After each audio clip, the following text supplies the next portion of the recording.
আসসালামু আলাইকুম প্রিয় দর্শক, যারা এই মুহূর্তে দেশ এবং দেশের বাইরে থেকে জনতার জমিনের চোখে দেখছেন সকলকে জানাই শুভেচ্ছা এবং অভিনন্দন। আজকে আমাদের মাঝে দুইজন সম্মানিত অতিথি রয়েছেন।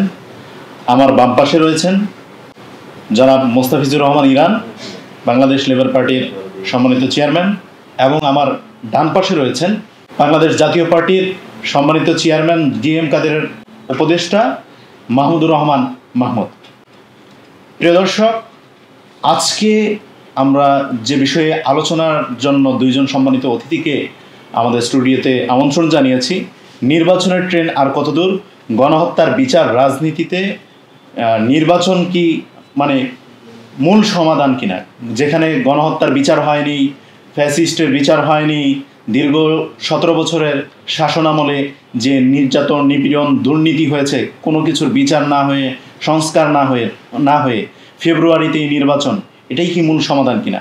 তো আমি শুরুতেই যেতে চাই জনাব মুস্তাফিজুর রহমান ইরান, লেবার পার্টির সম্মানিত চেয়ারম্যানের কাছে। আমি আপনার কাছে জানতে চাই, নির্বাচনের ট্রেন আর কত দূর? ধন্যবাদ। জনতার জমিনের যারা আমাকে দেখবেন এবং দেখছেন সবাইকে বাংলাদেশ লেবার পার্টির পক্ষ থেকে আন্তরিক শুভেচ্ছা, অভিনন্দন। আমি বাংলাদেশ লেবার পার্টির নিবন্ধিত রাজনৈতিক দল এবং আমাদের মার্কা হচ্ছে আনারস। আমাকে যারা দেখবেন সবার কাছে আমি আনারস মার্কায় ভোট চাই। নির্বাচনের ট্রেন তো শুরু হয়ে গেছে। নির্বাচনের দামামা বেজেছে যেদিনে মাননীয় প্রধান উপদেষ্টা ঘোষণা করেছেন যে ফেব্রুয়ারির প্রথমার্ধেই নির্বাচন হবে। সে মোতাবেক আমরা দেখছি যে ক্রমান্বয়ে নির্বাচন কমিশন, রাজনৈতিক দলগুলো এবং প্রধান উপদেষ্টা থেকে শুরু করে সরকার সবাই কিন্তু একের পর এক কিন্তু নির্বাচনকে সামনে রেখে তারা কাজ করে যাচ্ছে। বিভিন্ন অগ্রগতি আমরা লক্ষ্য করেছি। সর্বশেষ আমরা দেখলাম যে নির্বাচন কমিশন তারা বিভিন্ন অংশীজনদের সাথে তারা আলাপ আলোচনা করছেন, তারা সাংবাদিকদের সাথে কথা বলেছেন, নাগরিক প্রতিনিধিদের সাথে কথা বলেছেন, বিভিন্ন পত্রিকার সম্পাদকগণের সাথে কথা বলেছেন, কূটনৈতিকদের সাথে কথা বলেছেন। সর্বশেষ আমরা অপেক্ষায় আছি যে রাজনৈতিক দলগুলোর সাথেও তারা কথা বলবেন। আপনি জানেন যে গতকালকে আমাদের উপদেষ্টা মণ্ডলীর একটা সভায় তারা আরপিও নিয়েও তারা কিছু সিদ্ধান্ত নিয়েছে। এই আরপিও নিয়ে আমাদের কিছু মিশ্র বক্তব্য রয়েছে। তবে আমি মনে করি যে তারা যে নির্বাচনের দিকে এগিয়ে যাচ্ছেন, নির্বাচন ট্রেন যে চলছে সেই আগামী ফেব্রুয়ারির 5 তারিখের দিকে, এটা আমরা নির্দ্বিধায় বলতে পারি। আর নির্বাচন সমাধানের কথা যে বলেছেন, আমরা লক্ষ্য করেছি যে এই 5 তারিখে আমাদের গণ অভ্যুত্থানের যেই সরকারটি গঠন করা হয়েছে, এই সরকারের অনেক উপদেষ্টা তারা কিন্তু অনভিজ্ঞ। তাদের অনেকের প্রশাসন পরিচালনায় অনেক অনভিজ্ঞতা রয়েছে, অনেকের এনজিও পরিচালনার অভিজ্ঞতা দিয়ে তারপর রাষ্ট্র পরিচালনার চেষ্টা করা হয়েছে। এটা অনেকের বয়স এক্সপায়ার হয়ে গিয়েছে। মানুষের যখন তার বিশ্রামে থাকার কথা, তখন ডক্টর ইউনূসের বিশেষ অনুকম্পায় তারা উপদেষ্টা হিসেবে শপথ নিয়েছে। এগুলো মিলিয়ে রাষ্ট্র খুব ভালো চলছে না। রাষ্ট্রের আইন শৃঙ্খলার চরম অবনতি, রাস্তাঘাটগুলো অবকাঠামো উন্নয়ন বলতে যেটা বোঝায় সেগুলো একবারে নাজুক অবস্থা। আমরা যারা জনগণের সাথে আমাদের যাদের সম্পর্ক, আমরা যারা নির্বাচনী কাজে বিভিন্ন গ্রামান্তরে যারা আমরা ছুটে চলি, আমরা দেখেছি যে কত দুরবস্থা মানুষের। রাস্তাঘাটগুলো মনে হয় যেন মিনিমাম 20 বছরে এই রাস্তাঘাটগুলোতে কোনো উন্নয়নের কোনো ছোঁয়া লাগেনি।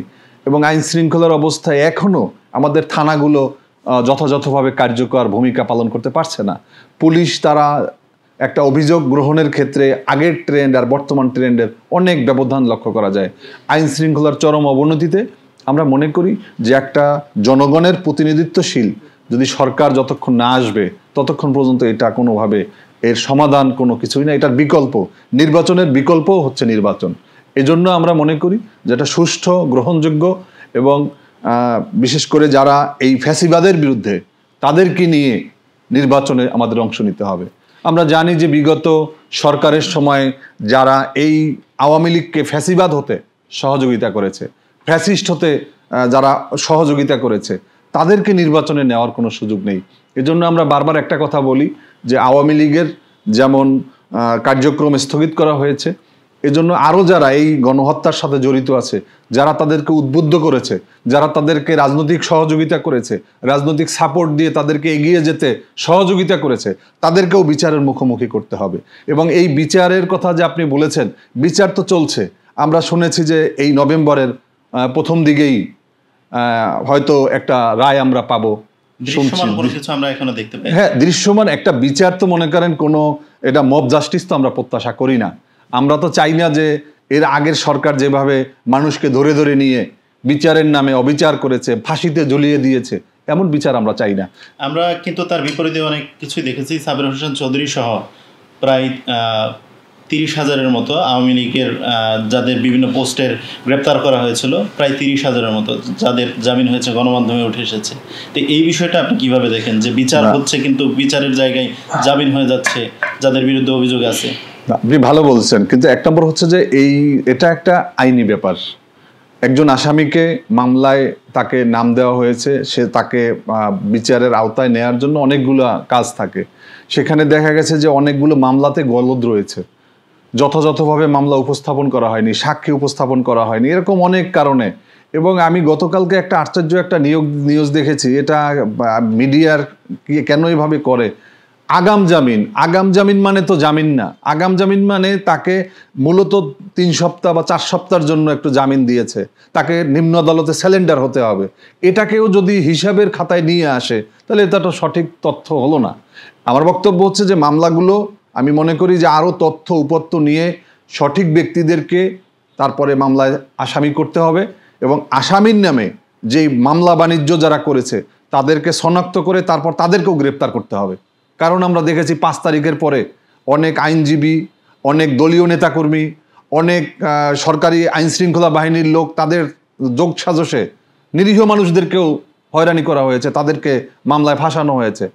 আমার চোখের সামনে, আমি নাম বলছি, অ্যালবার্ট পি কস্তা, আমাদের বন্ধু মানুষ, বীর মুক্তিযোদ্ধা, যুবদলের সাবেক ভারপ্রাপ্ত সভাপতি ছিলেন, তার নামে এই 5ই অক্টোবরের মামলায় তাকে নাম দেওয়া হয়েছে। যুবদলের যিনি ভারপ্রাপ্ত সভাপতি ছিলেন, একজন মুক্তিযোদ্ধা, দীর্ঘকাল যার ফ্যাসিবাদের বিরুদ্ধে, ভারতীয় আধিপত্যবাদের বিরুদ্ধে যার, তাকেও কিন্তু মামলা দেওয়া হয়েছে। যে তারেক রহমান সাহেব, ভারপ্রাপ্ত চেয়ারম্যান বিএনপির, ওনার যে উপদেষ্টা মাহাদি হাসান, ওনার নামেও মামলা করতে গিয়েছিলেন, সেখান থেকে ফিরে এসেছেন। এটাই আমি এই কথাটাই বলতে চাইছি যে মামলার নামে যে মানুষকে যে হয়রানি, এটা আমাদেরকে নিশ্চিত করতে হবে যে যেন কোনো সাধারণ মানুষ, কোনো সচেতন মানুষ, কোনো নির্দোষ যেন কোনোভাবে মামলার শিকার না হয়। যারা দোষী তাদের অবশ্যই অনেক, আপনি প্রত্যেকটা হত্যা বলেন, প্রত্যেকটা গণহত্যা বলেন, প্রত্যেকটা নির্যাতন, নিপীড়ন, আয়নাঘরের সাথে যারা যুক্ত, তাদের তথ্য এখনো হারিয়ে যায়নি। 1 বছর হয়েছে মাত্র। এগুলাকে এই বিচারিক প্রক্রিয়ায় সঠিক বিচারের জন্য কোনো ক্যাঙ্গারু কোর্টের মাধ্যমে নয়, আমরা এই প্রচলিত বিচারের মাধ্যমে আমরা চাই যে তাদের বিচার নিশ্চিত করতে হবে। অসংখ্য ধন্যবাদ। আমি আবার আপনার কাছে আসবো। এবার আসছি আমি মাহমুদুর রহমান মাহমুদ, আপনার কাছে যে নির্বাচনের ট্রেন আর কত দূর? যেখানে জাতীয় পার্টি বিগত সময়ে প্রত্যেকটা নির্বাচনে অংশগ্রহণ করেছে, অনেকেই অনেকভাবে জাতীয় পার্টিকে নির্বাচন থেকে যেন সরিয়ে রাখা হয়, সরকারের প্রতি আহ্বান জানাচ্ছে। তো সেই সময় জাতীয় পার্টি কি চিন্তা করছে নির্বাচন বিষয়ে? প্রথমত আপনাকে অনেক ধন্যবাদ জানাচ্ছি, কৃতজ্ঞতা জানাচ্ছি। জনতার জমিন যে একটা আপনাদের উদ্যোগ, যদিও আপনারা নবীন, আপনাদের এই উদ্যোগকে সাধুবাদ জানাই। আপনাদের যে কতগুলো স্লোগান খুব আকৃষ্ট করার মতো, আপনাদেরকে শুভেচ্ছা জানাচ্ছি।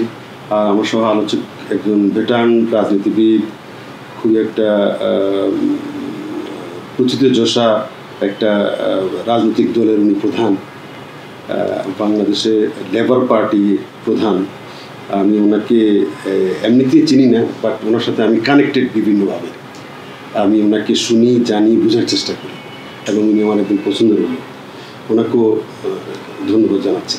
আপনি যে কথাটা বলছেন, জাতীয় পার্টি তো এই মুহূর্তে অনেকের দৃষ্টিতে একটা অপ্রান্তীয় দল হয়ে গেছে বলা হচ্ছে। অনেক মিডিয়াতে বা অনেকেই বলার চেষ্টা করছেন বা বলছেন। আমি জাতীয় পার্টির রাজনৈতিক চিন্তাভাবনা কি, আপনার নির্বাচনী চিন্তাভাবনা কি, এটা এক কথা যদি বলতে হয়, বলা যায়, সেটা হলো জাতীয় পার্টি সবসময় নির্বাচনমুখী একটা দল। যে অবস্থায় থাকুক না কেন নির্বাচনে তারা যাবে। তারা বুঝে নির্বাচন নির্বাচন নির্বাচন, এবং নির্বাচনই একমাত্র রাষ্ট্র ক্ষমতা পরিবর্তনের মাধ্যম। সেই নির্বাচন যতই ফ্ললেস হোক আর ত্রুটিযুক্ত হোক, নির্বাচন ছাড়া তাহলে অন্য কোনো পন্থা আছে। সেই পন্থা তো আমরা একটা পন্থা দেখাইলাম, এই যে 24-এর গণঅভ্যুত্থান। আমি এটা প্রশ্ন দেওয়ার আগে আমাদের শ্রদ্ধেয় ইরান ভাই অনেকগুলো কথা বলছেন, এবং এগুলো আজকের খুব আলোচিত বিষয়। এটাই পত্রিকা খুললেই, মিডিয়া আপনার চোখ বুলাইলেই এগুলো ভেসে আসে। নির্বাচন নির্বাচন এবং নির্বাচন। নির্বাচনটি মনে হয় যেন একটা সলিউশন, এটা একটা কোরামি। মানে নির্বাচন হইলেই মানে কেল্লা ফতে, নির্বাচন হইলেই বাংলাদেশের মানুষ মানে সুর করে তারা যা যা তাদের আকাঙ্ক্ষা সেটা পেয়ে যাবে। ব্যাপারটা কি এরকম আদৌ? যেখানে আমরা দেখেছি যে IMF ঘোষণা দিয়েছে একটা নির্বাচিত সরকার ব্যতীত তারা ঋণ দিবে না। বাংলাদেশ কিন্তু ঋণের উপর নির্ভরশীল। তো সেই জায়গায় কি নির্বাচন না, সেটাই বলছি। এছাড়া উপায়ও নেই। ইনফ্যাক্ট নির্বাচন ছাড়া উপায়ও নেই। আর নির্বাচনই যে একমাত্র অল সলিউশন, বাংলাদেশে একটা পার্টির নাম আছে নাকি অল সলিউশন পার্টি, আমি জানি না তারা কি সলিউশন করবে। তো নির্বাচন ছাড়া যেমন কোনো উপায়ও নাই, আবার নির্বাচনই যে আমাদেরকে সব কিছু পেয়ে দিবে এটার কোনো গ্যারান্টি নেই। এই দুইটার জাঁতাকলে মানুষ আছে। আপনি এই যে নির্বাচন তো যেনতেন একটা নির্বাচন, পূর্ববর্তী প্রত্যেকটা নির্বাচন এই দেশে যেনতেন হয়েছে। যদি আপনি 2008 বাদ দেন, 2000 আপনার মানে 90 বাদ দেন, 90 পর 91 বাদ দেন, তিনটা নির্বাচন মোটামুটিভাবে মানুষের কাছে গ্রহণযোগ্য, ভোটারদের কাছে গ্রহণযোগ্য। আর সবগুলো নির্বাচন নিয়ে তো কথা হয়েছে। 73 নির্বাচন বাইরে জানে কথা হয়েছে ব্যাপক। আমরা যদি সম্প্রতি সময়ে 24, 18, 24 তো এটা মানে কিরকম সেটা বলার অপেক্ষা রাখেন। এখন আপনি কি মনে করেন, আমি আপনাকে প্রশ্ন করতে চাই যে ফোর্থকামিং নির্বাচন, এই নির্বাচনও যেন হবে না এরকম গ্যারান্টি আছে আপনার কাছে? আমি তো দেখছি এটা একটা সাজানো পাতানো আর কি অর্কেস্ট্রেটেড নির্বাচন হইতে যাচ্ছে। এটা আমার বিবেচনা। ইরান ভাইরা করতে পারে, কোনো অসুবিধা নেই, করতে পারে, আমার বিবেচনা। এখন আপনি বলতে পারেন যে আমি জাতীয় পার্টি করি বলে হয়তো বলতেছি। নো, এটা কিভাবে? আপনি ধরেন এর আগে যে আওয়ামী লীগ 3-3টা নির্বাচন করছে, আমরা তাকে ফ্যাসিস্ট উপাধি দিচ্ছি, কোনো সন্দেহ নেই এর মধ্যে। এটাকে আপনি যদি মানে ফর গ্রান্টেড ধরতে হবে, কারণ আওয়ামী লীগ জাতির যে ক্ষতি করে গেছে এইটা থেকে উত্তরণ ঘটাইতে অনেক অনেক পোট খাইতে হবে। এই জাতি এটা অ্যাফোর্ড করতে পারে না, এই ক্ষতিটা আর অ্যাফোর্ড করতে পারে না। আমরা সেই খাদে আবার ঢুকতেছি।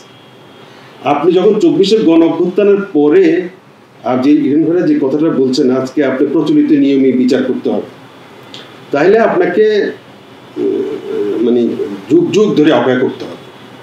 আপনি একটা বিপ্লব তো কোনো যে ইয়েটা হয়েছে, গণ আন্দোলনটা হয়েছে, বিপ্লব হয়েছে বা অভ্যুত্থান হয়েছে, এটাকে আপনি কি বলবেন? আপনাকে এটা যদি আপনি এটাকে বিপ্লব না এটাকে কি বলে, এটাকে সংগ্রাম, আপনি যে কোনো একটা কিছু দিবেন, নাম দিবেন, আপনাকে এটা দেওয়া যায়নি। আমরা যারা ক্ষমতা নিয়েছেন তারা দিতে পারেনি, কারণ দিতে পারেনি তাদের সে মুরদ নেই। একটা বিপ্লবী সরকার মানে হচ্ছে মুরদওয়ালা সরকার, ঠিক আছে? সেরকম গার্ডস পার্সওয়ালা সরকার, সেরকম পলিটিক্যাল থটওয়ালা সরকার। পলিটিক্যাল থট, আমি ছোট্ট মানুষ, আমি বলবো না যে ইউনিট সরকারের পলিটিক্যাল থট নেই, এটা আমি এটা বলা যায় না। কিন্তু একটা বিপ্লব পরবর্তীতে একটা রাজনৈতিক দলের নেতৃত্বের বাহিরে যদি বিপ্লব হয়, গণ আন্দোলন হয়, গণ অভ্যুত্থান হয়, তাহলে যা হবার সেটাই হয়েছে। এই বিপ্লবটাকে আমরা যারা আপনারা রাজনীতি করছেন, আপনারা পিছন থেকে ইন ডিসগাইজ সহযোগিতা করছেন, কিন্তু মূল নেতৃত্বে ছিলেন না। মানুষের কাছে মেসেজটা গেছে যে এই বিপ্লবের পরে আমরা এই কাজ করবো, এই মেসেজ দেয় না মানুষের কাছে মেসেজ দেয়, কিন্তু মানুষের সাপোর্ট ছিল। একটা বিপ্লব তখনই সফল হয়, একটা গণ আন্দোলন তখনই সফল হয় যখন দীর্ঘদিন একটা পলিটিক্যাল থটের উপরে প্রচেষ্টা চলতে থাকে, রক্তক্ষয় হইতে থাকে, শ্রম ঘাম মেধা এগুলোর অপচয় হয়, মানুষ ব্যয় করে। তারপরে বাংলাদেশে আমরা দেখেছি বিগত 17 বছর বিভিন্ন রাজনৈতিক দলগুলো বিভিন্ন থট নিয়ে তারা রাজনীতি করেছেন এবং আন্দোলন করেছেন। আমি দেখেছি ইরান সাহেবরা ওনারাও কিন্তু আন্দোলন করেছেন।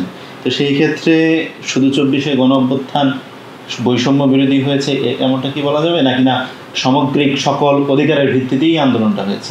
আন্দোলনটা তো যখন হয়েছে, আন্দোলনটার প্রেক্ষাপটটা কি? ইরান ভাইরা মাঠে ময়দানে মানে এমন কোনো চেষ্টা নাই যে করেন নেই। ওনাদের নেতৃত্বে বা ওনাদের যে বিএনপির নেতৃত্বে যে আন্দোলনটা হয়েছে, সেই আন্দোলনটা ওনার দে ডিড দেয়ার বেস্ট। তারপরও সেই ফ্যাসিস্ট সরকারের টিকিটিও কেউ আমরা ছুঁতে পারিনি। তারপর আমরা কিসের আশ্রয় নিতে হইলো? আমরা একটা কৌশলের আশ্রয় নিতে হইলো প্রত্যেকটা রাজনৈতিক দলকে। কি কৌশল? যে একটা বৈষম্য বিরোধী আন্দোলন হচ্ছে, দেখে আমরা দূরের থেকে এটাকে সাপোর্ট করবো। আন্দোলন যখন চলে তখন তো মেইন স্ট্রিম রাজনৈতিক দল বলে নাই যে আমরা এদের সাথে আছি, বলে নাই। দেখো এটা বিএনপি বলার জন্য সবাই এটা তো বলে নাই যে তারা তাদের কাজ করতেছে। শুনে এটা বিদ্রোহ করার বিষয় না, বিষয়টা হচ্ছে এটা একটা পলিটিক্যাল বিষয়। তো বিরাট একটা জাতির তারা যে আন্দোলনটা করছে, সেই আন্দোলনটাকে সমস্ত রাজনৈতিক দলগুলো মনে করছে এটার সাথে যদি যে আমি ফুয়েল দেই, এটার সাথে যদি আমরা সহযোগিতা করি, তাহলে আমাদের লক্ষ্যটা বাস্তবায়ন হবে। সেটা হয়েছে, কোনো অসুবিধা নেই। অন্যান্য রাজনৈতিক যেটা হবার সেটা হয়েছে। অনেকগুলো মানুষ এই গণঅভ্যুত্থানে সবাই যোগ করেছে। আমার সেই ক্ষেত্রে আসলে তারা যে রাজনীতিক ভাবে এখানে ছিলেন না, এটা বলা যায় না, প্রশ্নই আসে। আবার পাশাপাশি তারা কিন্তু ব্যানার নিয়েও না। রাজনীতিতে নেতৃত্ব মেইন জিনিস। সেই নেতৃত্ব যে না পাওয়ার কারণে আজকে হেফাজত মানে এরকম লেজে গোবর হয়ে গেছে। আপনার নেতৃত্ব কে দিচ্ছে? আপনি যারা এখন ক্ষমতাতে আছে, যারা নেতৃত্ব দিচ্ছেন এখন সরকারের, ওনারা কেউ তো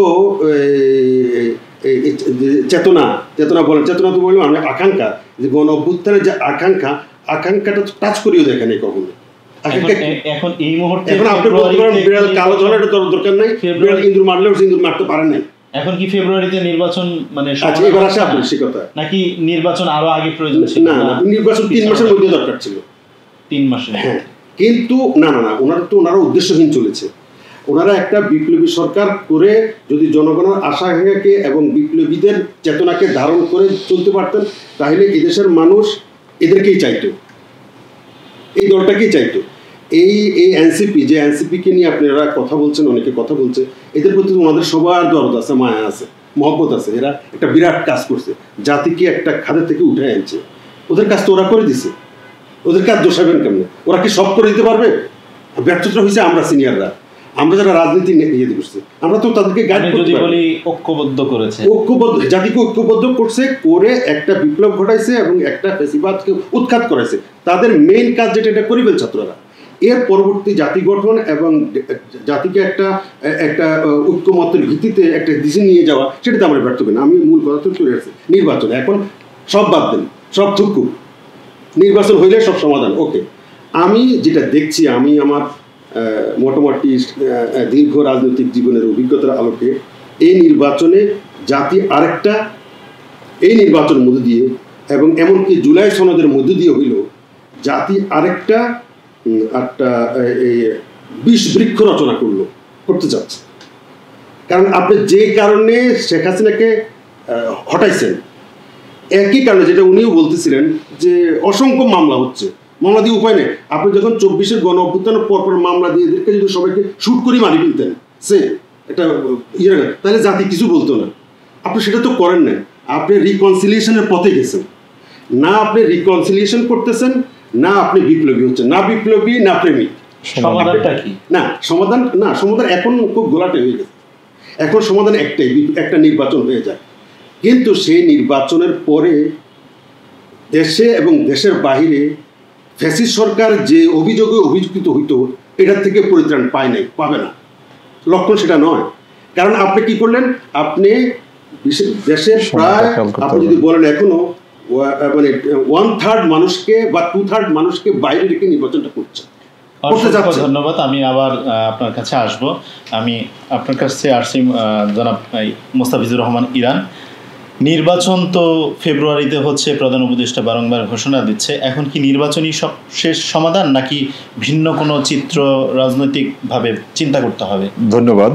মাহমুদ ভাই খুবই সজ্জন মানুষ, এবং আমি ভেবেছিলাম যে মাহমুদ ভাই বলবেন যে জাতীয় পার্টি নির্বাচনে কি করবে, ওনাদের বিরুদ্ধে যে অভিযোগ, আসলে কোনো উত্তর পাইনি আমরা। এগুলো উনি কিছু বলেন নাই।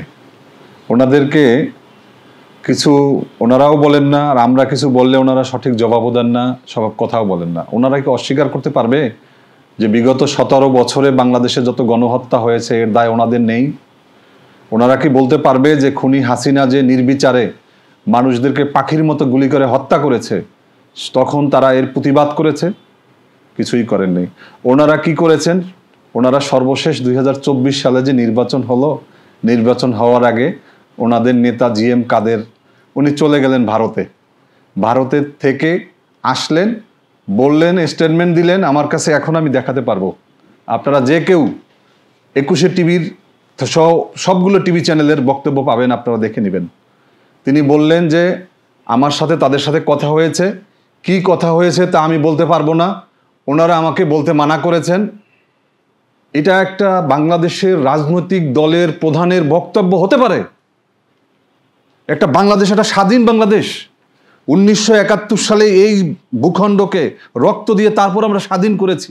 সেই স্বাধীন ভূখণ্ডের একটা রাজনৈতিক দলের প্রধান তিনি বলতেছেন ভারত যা বলেছে, ভারত যে নির্দেশনা দিয়েছে তা বলা যাবে না, আমাকে তা বলতে মানা করে দিয়েছে। সেই GM কাদের আজকের বাংলাদেশের নির্বাচনকে, এই 2026 সালের নির্বাচনকে তিনি এবং তার দলের নেতা কর্মীরা প্রশ্নবিদ্ধ করার জন্য আজকে তারা অপচেষ্টা করছেন। আজকে তারা বলতে চাচ্ছেন, স্পষ্টভাবে বলেছেন, আমি ধন্যবাদ জানাই GM কাদেরকে, তিনি গড়িয়ে পেঁচিয়ে বলেননি। তিনি বলেছেন যে আওয়ামী লীগ এবং জাতীয় পার্টিকে বাইরে রেখে নির্বাচন সুষ্ঠু হবে না। কোথায় ছিলেন ওনারা? কোথায় ছিলেন 2014 সালের সময়? তখন কেন বলে নাই যে বিএনপি সহ বাংলাদেশের প্রধান প্রধান রাজনৈতিক দলগুলো, বিএনপি জামাত ইসলামী বাংলাদেশের অন্যতম রাজনৈতিক দল, তাদেরকে বাইরে রেখে বাংলাদেশে কোনো নির্বাচন ফেয়ার হবে না, গ্রহণযোগ্য হবে না, নিরপেক্ষ হবে না? তখন কি মুখে কুলুপ দিয়েছিলেন? আজকে তারা বলতেছেন যে আওয়ামী লীগ নাই, বাংলাদেশে পালিয়ে গিয়েছে। সেই আওয়ামী লীগকে বাংলাদেশে নির্বাচনে না নিলে নির্বাচন সুষ্ঠু হবে না। তার মানে ওনারা ঠিকই ওনাদের যেই বিগত যে প্রেম, বিগত যে ভালোবাসা, যেই গলায় গলা ধরে যে ওনারা যেই কাজ জাতির বিরুদ্ধে করেছেন, এদেশের মাটি মানুষের বিরুদ্ধে করেছেন, মুক্তিযুদ্ধের বিরুদ্ধে যে অবস্থান নিয়েছিলেন, যেই মানুষের গণতন্ত্র বাক স্বাধীনতাকে হরণ করেছিলেন, সেই জায়গাতে ওনারা এখনো অবস্থান করছেন। যার কারণে আমরা মনে করি যে এই যে বিগত 17 বছরের একজন মানুষকে যখন হত্যা করা হয়, তখন এই মানুষকে যিনি একটা দড়ি এনে দেয় পাও বাঁধার জন্য, তিনিও ওই যিনি গলায় ছুরি চালায় তিনি যতটুকু দোষী, ওই দড়িয়ানা লোকটাও সমান দোষী। সবাইকে গলায় ছুরি দিয়ে চালাতে হবে, এটা সঠিক কাজ না। কিন্তু আমি মনে করি যে আজকে এই 17 বছরের গণহত্যা, ভোট চুরি, আইনের শাসনকে বিলুপ্তি, মানবাধিকার বিপন্ন, এই সমস্ত অপকর্মের সাথে আওয়ামী লীগ যতখানি দোষী, সমানভাবে জাতীয় পার্টি 14 দল তারা দোষী। আপনার মনে আছে যে এই 14 দলীয় জোটের সভায় তারা সিদ্ধান্ত নিয়েছিল গুলি করার, এবং সেখান থেকেই তারা গুলি করা শুরু করেছে। এবং আপনারা দেখেছেন যে প্রসিকিউশনের ভিতরে এই অপরাধ ট্রাইব্যুনালের যেই আমরা লাইভে দেখেছি যে শেখ হাসিনার বক্তব্য সম্প্রচার হচ্ছে, যে তিনি বলেছেন যে আমি গুলি করতে বলেছি, গুলি করবে। তো এই যে গুলি, যেই সিদ্ধান্ত নিল, সেই রাজনৈতিক দলগুলো এই নির্বাচনে আসবে কিভাবে? তাদের জন্য তো এই নির্বাচন তাদের জন্য নয়। আমরা কি কোনোভাবে ধরে নিতে পারি যে গণহত্যার দায় আওয়ামী লীগ যতটুকু বহন করে, অবশ্যই জাতীয় পার্টি ঠিক অবশ্যই আমরা এই জন্য আমরা লেবার পার্টি, আমরা অন্যরা যেমন তাদেরকে টোটাল রাজনৈতিক দল হিসাবে নিষিদ্ধ করার দাবি জানিয়েছে, এই জায়গাতে আমরা একটু ব্যতিক্রম। আমরা মনে করি যে জাতীয় পার্টি, আওয়ামী লীগ সহ যাদের বিরুদ্ধে এই গণহত্যা এবং গণহত্যায় সহযোগিতার অভিযোগ রয়েছে, এটার বিচার হতে হবে, এটার বিচার নিষ্পত্তি হতে হবে। এরপরে তারা রাজনীতি করবে বা নির্বাচন করবে, কি করবে, এটার প্রশ্ন তখন আসবে। কিন্তু এই যে তাদের বিচারের আওতায় নিতে হবে, এবং যেই সমস্ত ব্যক্তিরা আজকে এই নির্বাচনকে প্রভাবিত করার জন্য, প্রশ্নবিদ্ধ করার জন্য, বিতর্কিত করার জন্য, ভিন্ন রূপে উপস্থাপন করার জন্য এই GM কাদের সহ যারা এগুলো করতেছে, তাদেরকে অবিলম্বে গ্রেপ্তার করে তারপর তাদেরকে আইনের আওতায় নেওয়া উচিত। কোনোভাবেই কি এটা সম্পূর্ণভাবে জাতীয় পার্টির চেয়ারম্যানের গতকালের বক্তব্য আমাদের কলিজায় আঘাত এনেছে। তারা আমাদের এই 2026 সালের নির্বাচনকে বাধাগ্রস্ত করার জন্য তারা চক্রান্তে লিপ্ত। তারা যে কোনো সময় যে কোনো অঘটন ঘটানোর জন্য চেষ্টা করতে পারে। এই পতিত স্বৈরাচারের, পতিত ফ্যাসিস্টের পক্ষে তারা সামনে থেকে। এজন্য এগুলা আইন শৃঙ্খলা বাহিনী সহ আমাদের উপদেষ্টা পরিষদ, মাননীয় প্রধান উপদেষ্টা সহ যারা আছেন, তাদের একটা বিবেচনায় নিতে হবে যে আমাদের নির্বাচনের যে ট্রেন শুরু হয়েছে, এটা একমাত্র সমাধান তো ওনারা তখন বলেন নাই, যে তখন তো 2024 সালে 18 14 সালে তো বলেন নাই যে সবাইকে নিয়ে আসুন নির্বাচন করি, ঠিক আছে যদি আমরা যাব না। ওনারা যদি 14 সালের নির্বাচনে না যেতেন তাহলে সেই কুত্তামার্কা নির্বাচন বাংলাদেশে হতো না। ওনারা যদি নির্বাচনে না যেতেন 24 সালে বাংলাদেশে এই ভোটারবিহীন নির্বাচন, ওনারা আমি ডামি তুমির নির্বাচন হতো না। যার কারণে পার্টি তো একটা অনেক মানে পুরনো রাজনৈতিক দল, এখন নির্বাচন থেকে বাইরে। জাতীয় পার্টির ইতিহাস হচ্ছে, টোটাল ইতিহাসটাই হচ্ছে আওয়ামী লীগকে পুনর্গঠনের ইতিহাস। 96 সালে যখন আনোয়ার হোসেন মঞ্জু যদি জাতীয় পার্টি ছেড়ে যদি এই আলাদা জাতীয় পার্টি করে যদি সমর্থন না দিত তাহলে কি অবস্থা হতো? কি কোনোভাবে আওয়ামী লীগ পুনর্বাসিত হতে পারে জাতীয় পার্টির মাধ্যমে? আশঙ্কা উড়িয়ে দেওয়ার কোনো অবকাশ নেই। আমরা তাদের কণ্ঠ থেকে, জাতীয় পার্টির চেয়ারম্যানের মুখ থেকে যেই বাণী আমরা শুনতে পাচ্ছি, এতে মনে হচ্ছে যে তারা নির্বাচনকে বাধাগ্রস্ত করতে চায়। আর যদি এই বাধা উপক্রম করে যদি নির্বাচনী ট্রেন সামনে এগিয়ে যায়, হয়তো ওই ট্রেনের ভিতরে তারা বিভিন্ন আওয়ামী লীগারদেরকেও ঢুকিয়ে দেওয়ার জন্য চেষ্টা করতে পারে।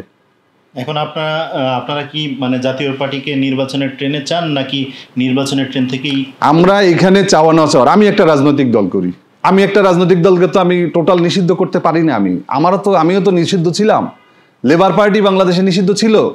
1974 সালে আমাদের লেবার পার্টি প্রতিষ্ঠিত। 75 সালে শেখ মুজিব যখন মাত্র 13 মিনিটের সংসদে বাকশাল করে, তখন দেশের সমস্ত রাজনৈতিক দল নিষিদ্ধ হয়ে গিয়েছে। এই 30 তারিখে জামাত ইসলামীকে নিষিদ্ধ করা হয়েছিল। আজকে জামাত ইসলামী তো বাংলাদেশের নির্বাচনের জন্য তারা আলাদা জোট টোট সহ বহুত কিছু করছে। তার মানে নিষিদ্ধ করে কাউকে চিরস্থায়ীভাবে কোনো কিছু করা যায় না। এই জন্য আমরা মনে করি যে আইনের আওতায় সে যদি অপরাধী হিসাবে অপরাধ সংগঠনের জন্য যদি দায়ী হয়, এই আমাদের অপরাধ ট্রাইব্যুনাল যদি তাদের সমস্ত বিচার বিবেচনা, তাদের তথ্য উপত্যর মাধ্যমে যদি প্রমাণ হয় যে আওয়ামী লীগ, জাতীয় পার্টি XYZ তারা এই গণহত্যার সাথে ওতপ্রোতভাবে জড়িত ছিল, তারা যদি নিষিদ্ধের সিদ্ধান্ত নেয়, এটাই হবে কার্যকরী। আমরা তো ইতিমধ্যে দেখেছি জাতীয় পার্টির শীর্ষ বেশ কয়েকজন নেতাকে সরিয়ে দেওয়া হয়েছে, সেখানে তাদের কিছু ক্লিন ইমেজের নেতাদেরকে আনা হয়েছে। তো জাতীয় পার্টি তো তাদের জায়গা থেকে পদক্ষেপ গ্রহণ করছে, এই বিষয়টা আপনি কিভাবে দেখেন? আপনি তাদের মুখের তো পরিবর্তন আসে নাই। আপনি তো জাতীয় পার্টির চেয়ারম্যান, তিনি তো বলতেছেন যে আওয়ামী লীগের পক্ষে কথা বলতেছেন। আজকে তিনি তো তাদেরকে পুনর্বাসনের কথা বলতেছেন। আজকে তিনি তাদেরকে নিয়ে নির্বাচনের জন্য তিনি পরামর্শ দিচ্ছেন। এবং আপনি দেখেন এই যে 5 তারিখের পরে GM কাদেরের মিনিমাম 10টা বক্তব্য যদি আপনি পর্যালোচনা করেন, মনে হবে যেন এটা আওয়ামী লীগের বক্তব্যই তিনি রাখছেন। তা আমরা তো এখানে ফ্যাসিবাদ এবং ফ্যাসিবাদের দোসরদের এখানে রাজনীতি করার মতো, এজন্য আমরা তো 5 তারিখে এদেশের সমস্ত জনগণ 18 কোটি মানুষের শুধুমাত্র আওয়ামী লীগ বাদে, ফ্যাসিবাদের দোসর বাদে সমস্ত মানুষ রাস্তায় নেমেছিল। এই জন্য তো আমরা আন্দোলন সংগ্রাম করি না, এই জন্য তো আমরা গণ অভ্যুত্থানে অংশ নিই। জাতীয় পার্টি দাবি করছে তারা রংপুরে এছাড়াও বিভিন্ন জায়গায় তারা রাস্তায় নেমেছে। তো আপনি এই বিষয়টাকে কিভাবে মূল্যায়ন করবেন? এখন ওনারা কোথায় নামছেন ওনারা ভালো জানেন। আমরা শুনছিলাম যে নাকি আমাদের জন্য দোয়া করছিলেন, এটা তাহাজ্জুদের নামাজের পরে করছেন নাকি 5 ওয়াক্ত নামাজের ভিতরে করছেন, এটা তো আপেক্ষিক বিষয়। এখন ওনাদের বক্তব্য ভালো বলতে পারবেন। তবে আমি বাংলাদেশ লেবার পার্টি এবং আমার নেতৃত্বে আমরা ঢাকার 6টা পয়েন্টে ভাগ হয়ে তারপরে আমরা এই গণ অভ্যুত্থানে অংশ নিয়েছিলাম। আপনি জানেন যে আমাদের লেবার পার্টির নেতা আউয়াল মিয়া শাহাদত বরণ করেছেন। আমাদের ছাত্র মিশনের সক্রিয় সদস্য নাইম হাওলাদার শাহাদত বরণ করেছে। লেবার পার্টি শহীদি কাফেলা। আমরা মনে করি যে আমাদের এই শহীদদের সাথে বেইমানি করার কোনো অবকাশ নাই। এটা না করতে পারবে এই অন্তর্বর্তীকালীন সরকার, না আজকে যারা জামাত ইসলামী, বিএনপি, যারাই ক্ষমতায় যাক, জনগণ যাদেরকে ক্ষমতা দেবে, এই গণহত্যার বিচার তাদেরকে করতে হবে। কারণ এই গণহত্যার কারণেই কিন্তু হাসিনা বাংলাদেশ থেকে পালিয়ে যেতে বাধ্য হয়েছে। এবং আজকে যারা এখানে আওয়ামী লীগের পক্ষে, ফ্যাসিবাদের পক্ষে যারা ভূমিকা রাখবে, তাদেরকেও কিন্তু জনগণ কোনোভাবে নিষ্কৃতি দেবে না। অসংখ্য ধন্যবাদ। আমি আবারও আপনার কাছে আসবো। মাহমুদুর রহমান মাহমুদ, আপনার কাছে আবার আসি। ইরান ভাই কথা বলছিলেন, জাতীয় পার্টির অনেক বিস্তর অভিযোগ কিন্তু ইতিমধ্যে উনি উল্লেখ করেছেন। এছাড়াও গণমাধ্যমে আমরা দেখি, এছাড়াও বাংলাদেশের অনেক রাজনৈতিক দল আপনাদের বিষয়ে বিস্তর অভিযোগ করে। এই অভিযোগগুলো আপনি কিভাবে খণ্ডাবেন? না, ইরান ভাই অভিযোগ করতে পারেন, উনি একজন দলের প্রধান, উনি ওনার দৃষ্টিভঙ্গিতে করতেই পারেন, বা বাংলাদেশের অনেক জনগণের একটা অংশ তাও করতে পারেন। 18 কোটি জনগোষ্ঠী আপনি কিভাবে এটাকে, জনগণ তো ইলাস্টিক না যে আমি আমার দিকে টানলাম আমার দিকে আসবে, ইরান ভাই টানবে ইরানের দিকে চলে যাবে, ইরানের দিকে চলে যাবে, ব্যাপারটা এরকম। একটা মানদণ্ড আছে। আপনি নির্বাচনের কথা বলেন, যে নির্বাচন নিয়েই তো জাতীয় পার্টিকে নিয়ে কথা হচ্ছে, জাতীয় পার্টি নির্বাচনে গেছে 86 সালে, ইরান ভাই মনে আছে 86 সালে এখনকার সবচেয়ে বড় ক্ষমতা বিডায় এই যে জামাত, তারা নির্বাচনে গেছে সিয়ারশাল 86-এ। আওয়ামী লীগ গেছে, আওয়ামী লীগের সাথে গাঁটছড়া বাঁধছে জামাত। তখন এটা একজন পোড় খাওয়া রাজনৈতিক নেতা। এখন সমালোচনার জন্য সমালোচনা করে, মাঠ গরম, পল্টন ময়দান গরম করতে হয়, সেটা বুঝি। বিষয়টা হচ্ছে 86 সালে যখন নির্বাচন গেছে তখন এরশাদ সাহেবকে স্বৈরাচার বলা হতো এবং বলা হতো যে এই যারা নির্বাচনে 86 নির্বাচনে যাবে তারা জাতীয় বেঈমান। সেই জাতীয় বেঈমান কিন্তু এখনকার জামাত। ঠিক আছে, এরকম অনেকেই গেছে। রাজনৈতিক দলগুলো নির্বাচনে যায় তাদের সুবিধা অনুযায়ী, তাদের একটা এজেন্ডা থাকে, তাদের সেটা যেরকম এজেন্ডা, তাদের এজেন্ডা প্রত্যেক রাজনীতি ওনার এজেন্ডা কি বাংলাদেশের মানুষের উপকার করা। প্রত্যেকটা রাজনৈতিক দল এর বাইরে নয়। রাজনৈতিক দল কোনো সমিতি না, রাজনৈতিক দল কোনো লাইসেন্স প্রাপ্ত কোনো অ্যাসোসিয়েশন না, রাজনৈতিক দল। এটা একটা থট আছে, এর এজেন্ডা আছে, ডিসকোর্স আছে, এদের অনেক কিছু আছে। সে মনে করে নির্বাচনে গেলে সে কিছু লোকের উপকার করতে পারবে, খেদমত করতে পারবে, সেবা করতে পারবে। এটাকে অশ্রদ্ধা করার কিছু নেই। প্রথম কথা, হ্যাঁ আপনার দ্বিমত হইতে পারে, এটা হয়, দুনিয়া ভর এটা আছে। সবচেয়ে যে বিতর্ক দেখা দিচ্ছে 3টা নির্বাচনকে কেন্দ্র, এই তো 14, 18 এই 3টা নির্বাচন। তো এই নির্বাচনে 3টার মধ্যে 2টা জাতীয় পার্টি গেছে, একটা ওনারা সবাই গেছে। তো জাতীয় পার্টি যদি অপরাধী হয়, ওনারাও কিছু অপরাধী। এগুলো তো যুক্তি, আমি আপনি তো ইয়ে করতে পারবো না। জাতীয় পার্টি যদি নির্বাচনে গিয়ে তাদের শাসন আমলকে প্রলং করে থাকে 10 বছর, ওনারা 5 বছর ওই লোক তো করছে, প্রলং করছে, সুবিধা দিচ্ছে, তারা নিঃশ্বাস ব্রিদিং প্লেস পাইছে, ব্রিদিং স্পেস পাইছে না। 18 নির্বাচনে তারা যখন সফল হয়ে গেল গা, সেটাকে বলে মধ্যরাতের নির্বাচন। সেই নির্বাচন তারা উতরে গেল, আমরা তাদের টিকিটিও ছিঁড়তে পারিনি, এবং তখন তারা একটা নিঃশ্বাস ফেলে বাঁচল। পুরা সমস্ত রাজনৈতিক দল সে নির্বাচন গেল, চোখে ধুলা দিল, পুরো জাতিকে ধুলা দিল, সমস্ত রাজনৈতিক দলকে ধুলা দিল, ধুলা দিয়ে নির্বাচনে চলে গেল এবং নির্বাচন তারা জিতে আসলো। এই 24-এর নির্বাচনে, হ্যাঁ আপনি বলতে পারেন 24-এর নির্বাচনে যেটা সেটা হইতো না, এটা কে গ্যারান্টি? আমরা দেখেছি, আমরা তো অনেক লম্পজম্প দেখেছি। যারা এই আন্দোলন করছেন তাদের মধ্যে তো অনেকে কিভাবে যাওয়া যায় না যাওয়া যায়, এগুলো রাজনীতিতে হয়, এগুলো খেলাধুলা ইরান বেড়ে জানে ভালো করে, কিন্তু এখন হয়তো স্বীকার করবে না। মানে সুবিধা তো সবাই দেখবে, আপনি সুবিধা প্রাপ্ত না হইলে আপনি কি করবেন? আপনি নিজের পকেটের টাকা খরচ করে জনগণের জন্য করার একটা রাজনৈতিক দল দেখেন আপনি, সে অবস্থা বাংলাদেশের নেই। বাংলাদেশ একটা 56,000 বর্গ কিলোমিটার ছোট্ট দেশ, এটা ইন্ডিয়া না, এটা তারপর এটা আপনার আমেরিকা যুক্তরাষ্ট্র না, এবং ফ্রান্স ইউরোপও না, এটা বাংলাদেশ ছোট্ট একটা দেশ, ইন্ডিয়ার একটা প্রদেশের সমান। এখানে প্রত্যেকের এজেন্ডা থাকে।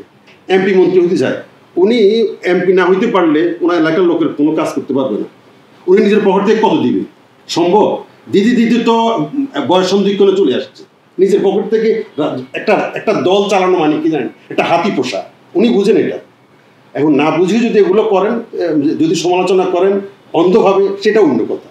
কিন্তু ওনাদের মতো সিনিয়র লোকেরা বাস্তবতা, আমাদের বাস্তবতাটা কি, রাজনৈতিক বাস্তবতাটা কি, আপনার রাজনীতি করে কেন জানেন? রাজনীতি কি করে না করে আপনি, ওই যে আমি ফেসবুকে দেখি মাঝে মাঝে, আমি অশ্রদ্ধা করে বলছি না, আপনি রাজনৈতিক কর্মীকে আপনি আজকে থেকে বলে দেন যে কোনো লাভ পাইবেন এখান থেকে, দেখবেন কালকে থেকে রাজনীতি করা বন্ধ করে দিচ্ছে। এটা অসম্মান করি কথা বলছে না।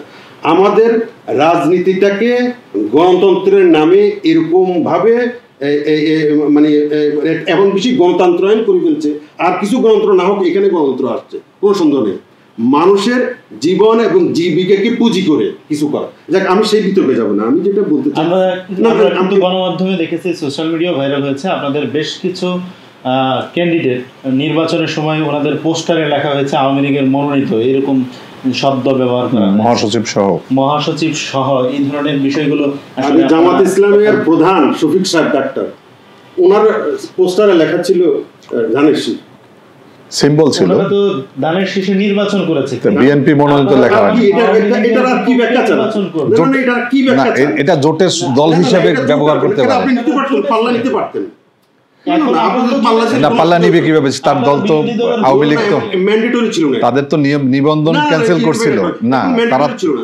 নো আপনি ম্যান্ডেটরি না, আপনি আপনারটা দেখেন না, এটা কোনো কথা না। জোট করলে আপনি ভাবতেছেন সুবিধা, তখন তো জামাতের নিবন্ধন ছিল না। কি 24-এর নির্বাচনে আপনারা আওয়ামী লীগের সাথে জোট করে বিরোধী দল হয়েছে? আপনি জোট করলে তো আমরা ইমানদারের পরিচয় দিতে হবে, উনিও দিবেন, উনি বিএনপির সাথে জোট করবেন তো, এর আগে একটা করছে তো আমি দেখছি। আমি আপনাদের স্বাভাবিক, এটাই স্বাভাবিক, এটাই বাস্তবতা, এটাই নিয়ম এবং এটাই পলিটিক্যাল কালচার।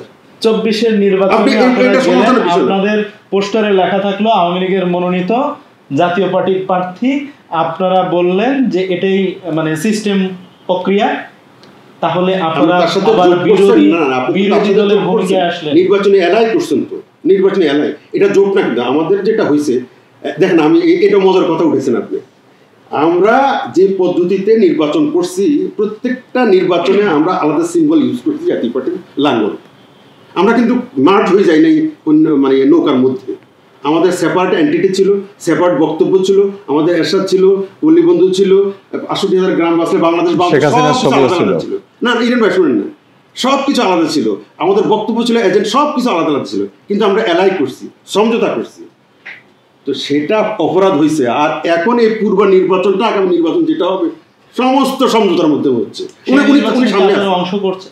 কথাটা শুনেন, এখন যে নির্বাচনটা সামনে হবে, আমি ডামি কইছেন না আপনার, এটার আমি ডামির একটা 25-এর ভার্সন। এখন সমঝোতা করে আপনি 2টা, উনি 3টা, উনি 6টা, এভাবে ভাগ করে 2টা ভাগাভাগি করে ব্যবস্থা হবে। তা না হইলে তো আপনি, কারণ আপনি 24-এর গণ অভ্যুত্থানে তো আপনি অবদান রাখছেন কি জন্য? আপনি কিছু পাওয়ার জন্য, কিছু ভাগের জন্য, নাহলে তো আর কি না মাহমুদ ভাই, এটা কিন্তু এমপি ভাগাভাগি হচ্ছে না, এটা একটা জোট, কোন দলকে কয়টা দিবে এটা।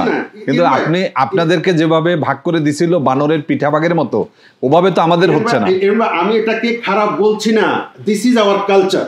আপনি এই কালচারের বাইরে যাইয়েন না আল্লাহর রাস্তে, আগে এই কালচার ভাঙেন। এই কালচার ভাঙার সুযোগ আসছিল, কিন্তু আপনারা ভাঙতে পারেন নাই। আপনারা সেই যে তিমিরে ছিলেন, সেই তিমিরে রয়ে গেছেন।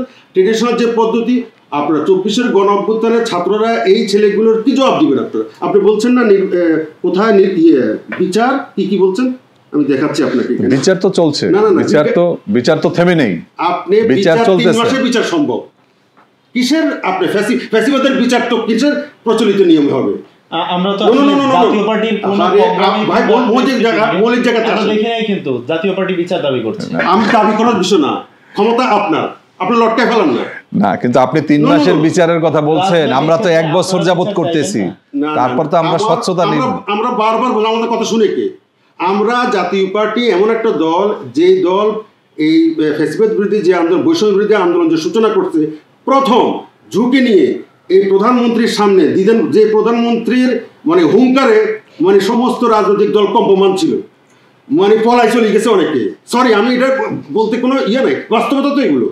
সেই প্রধানমন্ত্রীর সামনে আমাদের নেতা, যার কথা উনি বলছেন, জিএম কাদের, উনি স্পষ্ট বলছেন এটা আমাদের মুক্তির সংগ্রাম। এদের সংগ্রাম শুধু বৈষম্য বিরোধী যে সংগ্রাম শুরু হয়েছে, এই সংগ্রাম আমাদের জাতীয় আশা আকাঙ্ক্ষা, এইভাবে কথা বলছে। আমরা প্রসিডিংস গুলো দেখেন, আমার তো মুখের কথা না এটা, তখনকার পার্লামেন্ট। আবার আপনার কাছে আসবো, আমি জনাব মুস্তাফিজুর রহমান ইরান আপনার কাছে আসছি। আমি মোহাম্মদ ভাইয়ের কাছ থেকে কিছু উত্তর পেলাম। উনি বললেন ওনারা সংগ্রাম করেছেন, ওনার চেয়ারম্যান করেছেন, এবং শেখ হাসিনার সামনে এছাড়াও বলেছেন যে ওনারা মানে একটা জোটের মতো করেই ওনারা নির্বাচন করেছেন, যে কারণে লিখেছেন যে জাতীয় পার্টির যারা প্রার্থী রয়েছেন ওনারা আওয়ামী লীগের মনোনীত। তা আপনি মাহমুদ ভাই তো তার জায়গা থেকে তিনি প্রমাণ করতে চাইবেন যে তাদের যে প্রার্থীরা তারা সঠিক কাজটি করেছেন, কিন্তু এদেশের মানুষ তো বিচার বিবেচনা করেছেন, এবং সেখানে শেখ হাসিনার ছবি ছিল, সেখানে আওয়ামী লীগ মনোনীত লেখা ছিল। আর এরপরে আমি যদি ধরে নিই যে তারা জোটের প্রার্থী ছিলেন, তাহলে তো তার জোটের প্রার্থী, আমি তো বিএনপির কোনো দায়কে অস্বীকার করার সুযোগ নেই। আমি যদি বিএনপির জোটের প্রার্থী হিসাবে পার্লামেন্টে যাই, আমাকে দায় নিতে হবে। ওনারা কেন নিতে চাচ্ছেন না? ওনাদের নেওয়া উচিত, এটাই হবে ওনাদের জন্য ভালো কাজ। এবং সে বলেছেন যে জিএম কাদের সাহেব আন্দোলনের কথা বলেছেন, এটা কবে? 18 জুলাই তো সর্বশেষ এই গণ অভ্যুত্থানের 3 জুলাইয়ের 1, 2, 3 তারিখে যে পার্লামেন্ট সেশন, সেটা প্রসিডিং দেখেন। এখানে উনি স্পষ্ট বক্তব্য দিয়েছেন এই আন্দোলনের পক্ষে, এবং তাদেরকে যেভাবে নির্যাতন চালানো হচ্ছে এটা বন্ধ করার জন্য পার্লামেন্টে, যেটা একটা পার্লামেন্ট হচ্ছে মানে গণমাধ্যমে উঠে এসেছে নির্যাতনটা শুরুই হয়েছে 5 তারিখ থেকে, তাহলে কি উনি আগে কিভাবে 3 তারিখে বললাম আমি জানি না। যাই হোক, আমি মাহমুদ ভাই আমি একটু বলে শেষ করি। 18 তারিখে মূলত নতুন করে এই যে রায়কে কেন্দ্র করে আন্দোলনটা শুরু হয়েছে। সে 18 থেকে আমরা সবাই আমাদের চোখ কান খোলা, আমরা সবাই জানি কার কি বক্তব্য, বিবৃতি, কার কি অবদান, কার কি ভূমিকা ছিল। সর্বশেষ মাহমুদ ভাই এই তথ্য দেওয়ার আগে আমরা শুনেছিলাম যে ওনাদের পার্টি থেকে বলা হয়েছিল যে আমরা দোয়া করেছিলাম, দোয়া করার কথা বলছি, দোয়া করেছিলাম। তো ওনারা একটা রাজনৈতিক দল এবং বাংলাদেশের না না আমরা এখানে অপরাধের কথা শব্দ বলি না, আপনি বলছেন, আমরা অপরাধ বলবো কেন? আপনারা তো আরো বড় অপরাধের জায়গাতে এটাকে অপরাধ বলবো না। সেই আন্দোলনকে শুধু সাপোর্ট করি না, সাথে সাথে যেহেতু আপনারা মুসলমানের দেশ, আমরা নামাজ পড়ি, আমরা দোয়া করি। ভালো করেছেন, আল্লাহর কাছে আপনারা প্রার্থনা করেছেন যেন এই ছেলেগুলো যেন আন্দোলনে ব্যর্থ হয়ে যায়। তো আমরা এটাও তো হতে পারে। তো এখনই মনে করেন যে আপনাদের গোপন আন্দোলনের দোয়া, আপনারা দোয়া করেছেন নাকি বরদোয়া করেছেন এটা আমরা জানি না, কিন্তু বাস্তবতা হচ্ছে এদেশের মানুষ বিশ্বাস করে যে এই আন্দোলনে গণহত্যা এবং তাদের যে 2000-এর মতো যে ছাত্র জনতা হত্যা হয়েছে এবং এই যে আমাদের প্রায় 30,000-এর মতো আহত হয়েছে, এটার পিছনে আওয়ামী লীগকে মদদ জুগিয়েছে জাতীয় পার্টি 14 দলীয় জোট। এটা নির্দ্বিধায় বলতে হবে, পরিষ্কার পানির মতো। এখন 1 বছর হয়ে গেছে, এটা বিচারটা করতে এখন বিচার মনে করেন আপনি বলেছেন, আপনি যে 3 মাসের কথা বলেছেন, এই 3 মাসের বিচার করলে এই যে আজকে যারা আমরা বিচার চাচ্ছি এবং যারা প্রসিকিউশন আছে, যারা আমি একটু দিচ্ছি আপনাকে, স্বাধীনতা যুদ্ধে যারা কোলাবরেটর ছিল এদের বিচার করতে করতে 30 বছর লাগছে, 50 বছর লাগছে। যাই হোক, গরম করা যায় এগুলো কইয়া আমি একটু বলি তো আজকে মনে করেন এই যে আজকে আমাদেরকে ট্রাইব্যুনাল একটা ছিল, সেখানে 2টা ট্রাইব্যুনাল করা হয়েছে, সেখানে বিচারক নিয়োগ দিতে হয়েছে, সেখানে টোটাল কার্যক্রম করে একটা প্রশ্নবিদ্ধ রায়, প্রশ্নবিদ্ধ বিচার যেন না হয়, আন্তর্জাতিক মানদণ্ডকে বজায় রেখে। আপনি ইতিহাস দেখেন যে কোথায় এরকম লাইভে শুনানি করা হচ্ছে, কোথায় লাইভে জেরা করা হচ্ছে, দেখছেন কোথাও? কখনো আমি কোনো দেশেও দেখি নাই আমি, কিন্তু আজকে কিন্তু এটা বাংলাদেশে সম্ভব হয়েছে। ডক্টর ইউনূসের সরকার জনসম্মুখে মনে হয় যেন প্রত্যেকের বাসায় বাসায় বসে ইজলাস বসে গিয়েছে, এই টিভির সুবাদে আমরা দেখেছি। এরকম একটা স্বচ্ছ বিচারের দিকে আমরা আগাচ্ছি এবং আমরা আশা করি যে একটা রায় বা কিছু রায় আমরা পাবো, যেগুলোর অগ্রগতি হয়েছে, যেগুলোর শুনানি শেষ পর্যায়ে এবং টোটাল যুক্তিতর্ক শেষে আমরা একটা রায় পাবো। এবং এই রায় যেন জনগণের প্রত্যাশিত রায় হয়, এই রায় যেন গণহত্যার সঠিক বিচার যেন হয়, এই রায় যেন কোনো গোজামিলের যেন রায় না হয়, এটা আমরা চাই। মাহমুদ ভাই যে 3 মাসের কথা বলেছে, 3 মাসের রায় হলে তো আজকে তাদের বিরুদ্ধে পরবর্তী সময় আবার ফাঁসির রায় আরেকটা হতো, এই বিচার কার্যক্রমের সাথে যারা জড়িত। তো যার কারণে আমরা চাই না কোনো প্রশ্নবিদ্ধ বিচার, আমরা চাই না, আমরা চাই প্রচলিত আইনে, আমরা বিশেষ আইনের মাধ্যমে কোনো বিচার হলে এই বিচারটা প্রশ্নবিদ্ধ হবে, এজন্য স্বাভাবিক বিচার। আপনাকে ধন্যবাদ এবং জনতার জমিনের সবাইকে ধন্যবাদ। একদম সংক্ষিপ্ত প্রশ্ন করব যে এখন যে বিচার প্রক্রিয়া চলছে, এই বিচার প্রক্রিয়া সহ সামগ্রিক রাষ্ট্র ব্যবস্থা নিয়ে আপনাদের কোনো অভিযোগ কিংবা মন্তব্য আছে কিনা, আপনি খুব সংক্ষেপে বলবেন। প্রথম কথা হচ্ছে যে জুলাই গণ অভ্যুত্থানের যে আকাঙ্ক্ষা, হোপ অ্যান্ড অ্যাসপিরেশন, এটার সাথে আমি ব্যক্তিগতভাবে আমার দল 100% একমত। কিন্তু এই বিপ্লব পরবর্তীতে এটার দায়িত্ব তো আমার হাতে নাই, এই দায়িত্ব ওনাদের হাতে। ওনারা এই যে বিচারের কথা বললেন না, উনি নিশ্চিত কি করে হলেন যে আগামী 15-20 বছর পরে এই বিচার নিয়ে প্রশ্ন উঠবে না? বরঞ্চ আপনারা যদি সংবিধানকে ছুঁড়ে ফেলতেন তাহলে সম্মুখীন হইতেন না। এখানে মানুষকে কেন দোষ দিচ্ছেন? আপনি যদি আপনি সংবিধানও রাখছেন, আপনি মেহমানের জন্য দরদ আছে, আপনি গরু ছাগলের জন্য দরদ আছে, মুরগির জন্য দরদ, আবার মেহমানের জন্য দরদ, তা দুটো তো হবে না একসাথে। আপনাকে একজনকে কোরবানি করতে হবে। তো আপনি সংবিধান রাখছেন, আবার বিচার মানে করতে চাচ্ছেন। এই সংবিধানের আয়তায় তো আপনি আমাকে বিচার করতে পারেন না, এই সংবিধানের আওতায় আপনি আমার বিচার করতে পারেন না, এই সংবিধানের আওতায় আপনি আমাকে নিষিদ্ধ করতে পারেন না, এই সংবিধানের আওতায় আপনি আওয়ামী লীগের কোনো টাচ করতে পারেন না। কারণ না, আপনার সংবিধানকে ছুড়ে যান, আপনার জন্য সব জায়েজ, আগামী দিনে কোনো ইয়ার সম্মুখীন হইতেন না। কিন্তু কেন আমি বললাম, কিন্তু এই সংবিধানকেই শপথ করে তারা এটা না বুঝি না বুঝি, এটা আমি জানি না। ওনারা অভিজ্ঞ লোক, ওনারা জানি না। তবে আমার সাধারণ জ্ঞানে যা বলে, ওনারা সংবিধানকে ইনট্যাক্ট রেখে যেটা করতে চাইছেন, যেটা আমার দেশের কালচারটা কি জানি, ওনারা তো বললে তো হবে না। আমার দেশের কালচারটা একটা রিকনসিলিয়েশন কালচার। আমার দেশের কালচারে ভাই ভাই ঝগড়া হলে আবার মিলে যায়। এদেশে কালচারটাই, মূল কালচারটাই এরকমই। স্বাধীনতা মুক্তিযুদ্ধের সময় আর জামাত এত বড় একটা দেশ বিরোধী কাজ করছে, তো জাহির সে জামাত এখন ক্ষমতা বিটেন না। এটা কি? এটা হলো আমাদের মূল চরিত্রের একটা অংশ। মানুষ শত্রুতা চিরদিন দিয়ে রাখে না। ইডেন ভাইরা হয়তো রাখে, চিরদিন যে রাখে না। আমি শেষ করবো এখন। জাস্ট ওনার কাছ থেকে 30 সেকেন্ড, আপনার কাছ থেকে 30 সেকেন্ড। ইরান ভাই, আমি আপনার কাছে শেষ, আমার একটু সর্বশেষ হচ্ছে যে ভাই যে কথাটা বলেছেন সংবিধান নিয়ে, সংবিধান আপনি জানেন যে রাষ্ট্রপতির সংবিধানের 106-এর আলোকে মাননীয় অ্যাপিলিয়েট ডিভিশনের কাছে মতামত চেয়েছিলেন এবং তার আলোকেই সরকার গঠন করা হয়েছে। ওর উপরেই আমাদের প্রধান যেই উপদেষ্টা সহ উপদেষ্টা মণ্ডলী শপথ নিয়েছেন। আমরা যে ঐক্যমত্য কমিশন গঠন এবং সেখানে রাষ্ট্র সংস্কারের জন্য যে আইনগুলো প্রণয়ন করা হয়েছে, যেগুলো আগামী জাতীয় সংসদে অথবা গণভোটের মধ্য দিয়ে এটা চূড়ান্ত রূপ পাবে, এগুলো সবই সংবিধানকে সমুন্নত রেখেই করা হয়েছে। এবং ডক্টর মোহাম্মদ ইউনূস সংবিধানকে সমুন্নত রাখার জন্যই ওত নিয়েছেন। যার কারণে এই যে বক্তব্য মাহমুদ ভাই, এতে জাতি বিভ্রান্ত হবে এবং আমরা সংবিধানের আলোকেই সামনে এগিয়ে যেতে চাই এবং আমরা এই আগামী নির্বাচনটাকে সুষ্ঠু, গ্রহণযোগ্য যদি আমরা সবাই মিলে করতে পারি, তাহলে দেশ এবং জাতি উপকৃত হবে। অসংখ্য ধন্যবাদ মাহমুদ ভাই। আপনার কাছে লাস্ট আমি 30 সেকেন্ডে আসবো। এই ইরান ভাই যিনি মন্তব্য করলেন যে সংবিধানের আলোকেই হয়েছে, ইরান ভাই মন্তব্য করেছেন, তো এই বিষয়ে এখন আপনি জাস্ট 30 সেকেন্ডে বলুন। সংবিধানের আলোকে একটু আগেও বলছেন, সংবিধানের আলোকে যদি হয় তাহলে আপনি কাউকে শাস্তি দিতে পারবেন না। পলিটিক্যাল পার্টিকে শাস্তি দিবে জনগণ। সংবিধানের কথাটা পরিষ্কার, শেখ হাসিনা কথাটা পরিষ্কার, একদম পরিষ্কার। এটা নিয়ে কোনো এখানে মাহমুদ ভাই আমি কেন বলছি কথা 5 সেকেন্ড, যে এখানে আওয়ামী লীগের কার্যক্রম যে স্থগিত করা হয়েছে, আওয়ামী লীগের এনিওয়ে তাদের বিরুদ্ধে ফৌজদারি অপরাধ সংগঠিত করার সুস্পষ্ট অভিযোগ, প্রমাণ সবকিছু রয়েছে, যার কারণে বিচার চলছে। এই বিচার চলাকালীন সময়ে তারা বিভিন্ন ধরনের অরাজকতা করার চেষ্টা করছে, আইন শৃঙ্খলার অবনতি করার চেষ্টা করছে, এই জন্য তাদের কার্যক্রমকে স্থগিত করা হয়েছে। আমি ওদের পক্ষে সবাই যাচ্ছি না, আমার এটা দরকার নেই, আমার এটা তারা বুঝ দিবে। আমার বক্তব্য হচ্ছে, আপনি যে কোনো ধরনের নিষিদ্ধের বিষয় আপনি সংবিধানের দোহাই দিয়ে পারবেন না। আপনি এক্সিকিউটিভ অর্ডার করেন, যে সরকার যে কোনো কিছু করতে পারে, কিন্তু দেয়ার ইজ এ কোশ্চেন, এটা কোশ্চেন থেকেই যাবে। আপনি তো ফ্যাসিস্ট নয়, আপনি ফ্যাসিজমকে বাদ দিয়ে ওটাকে মূলোৎপাটন করে ওটাকে আপনি মানে বঙ্গোপসাগরে ফেলে দিয়ে আপনি একটা নতুন সিস্টেম চালু করবেন, যে সিস্টেমটার মধ্যে ফ্যাসিজম থাকবে না। এখন যে আপনি দেশের অন্তত 40% বা 50% লোককে বাইরে রাখবেন ইন কোর্স অফ টাইম, এটা কি জবাব দিবেন? জবাব আপনার কাছে নাই।